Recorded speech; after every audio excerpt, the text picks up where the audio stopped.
नमस्कार, स्वागत है आपका। मैं हूं संतोष कुमार पार्थ। इस वक्त हम हैं हिलसा सर के योगीपुर रोड स्थित मसीह पार्टी के कार्यालय में, जहां राष्ट्रीय अध्यक्ष हैं मुकेश त्यागी जी।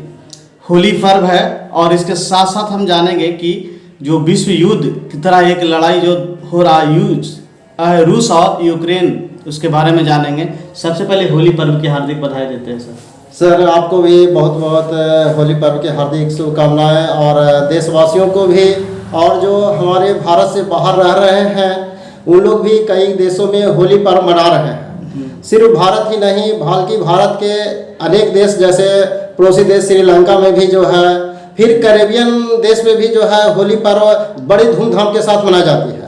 और मैं होली की हार्दिक शुभकामनाएं पूरे देशवासियों को देता हूं। और इसके साथ साथ मैं बताना चाहता हूं कि जो होली पर्व है उसको शांतिपूर्वक मनाएं और खुशी से मनाएं, ताकि अच्छा से जो है उनका होली बीते और जो है अच्छे से रहें। होली पर्व काफ़ी धूमधाम के साथ मना रही है, कई पार्टियां भी मना रही है, इस पर क्या स्टैंड है? सर, होली तो सभी के लिए है। होली एक त्यौहार है जो हमारा राष्ट्रीय त्यौहार के रूप में भी होता है, और बाकी राष्ट्रीय नहीं बल्कि विदेशों में भी हमारे देश के लोग जो रहते हैं विदेशों में भी होली मनाते हैं। और यहाँ का होली जो है बहुत बेहतरीन है। होली आपस में भाईचारे का प्रतीक है। आपस में लोग मिलजुल करके मनाते हैं, पुराने गिले शिकवे शिकायत सब भुला करके, और जो है होली की शुरुआत किया जाता है और होली मनाते हैं।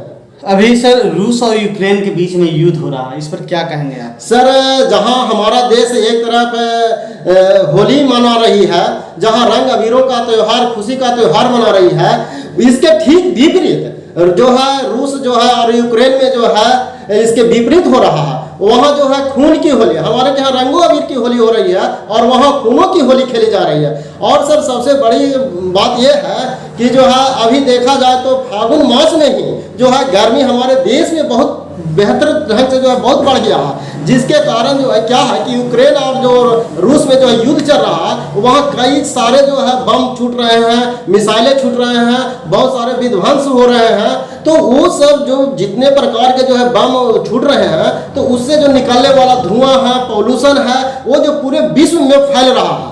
क्योंकि सिर्फ जो है वहाँ आवाज़ होती है, वहाँ छूटते हैं, लेकिन उसका प्रभाव जो है वायुमंडल पर पड़ता है, और वायुमंडल पर पड़ने के कारण जो है पूरे विश्व में इसका जो है प्रभाव पड़ रहा है। तो मैं चाहता हूँ पूरे विश्व के लोगों से, या संयुक्त राष्ट्र संघ जो पूरे विश्व को चलाता है, संचालित करता है, मैं संयुक्त राष्ट्र संघ से भी आग्रह करना चाहता हूँ कि ऐसा युद्ध होने से रोके, और जो है इस प्रकार के विध्वंसक जो बम गिराए जाते हैं, मिसाइलें बरसाए जाते हैं, तो इन सब को जो है रोका जाए, ताकि जो है क्या ये मिसाइल गिरने से उसके रूस और यूक्रेन के अलावा अन्य देशों को भी हानि पहुंच सकती है? सर, पूरे विश्व को हानि पहुंचेगी, क्योंकि वायुमंडल में जो प्रदूषण उसका जो है पूरे वायुमंडल में फैलेगा, और जब वायुमंडल में फैलेगा तो वायुमंडल का वातावरण जो है बिगड़ेगा, और वातावरण बिगड़ने से जो पूरे विश्व पर इसका प्रभाव पड़ेगा। भारत पे भी असर पड़ेगा? जी, भारत पर भी क्यों नहीं पड़ेगा, जब वायुमंडल भारत में भी है। वायुमंडल से थोड़े अछूता है, वायुमंडल तो हर जगह है, और इसका आदान प्रदान वायुमंडल का इधर उधर हवा घूमते रहती है, तो हवा घूमते रहती है, तो हवा के साथ उसका जो विषाणु है वो हर जगह फैलेगा, तो भारत में भी उसका असर पड़ेगा ही।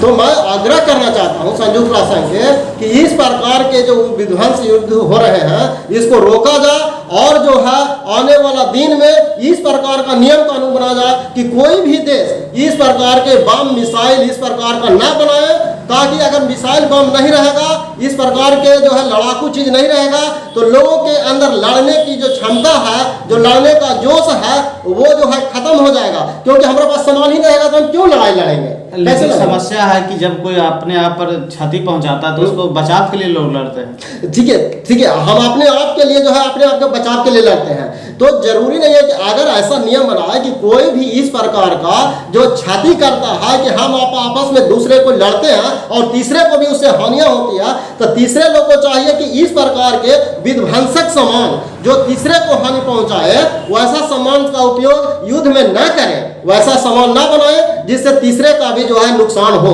इस प्रकार से जो है इस पर रोक लगाना चाहिए, इसको बंद करना चाहिए।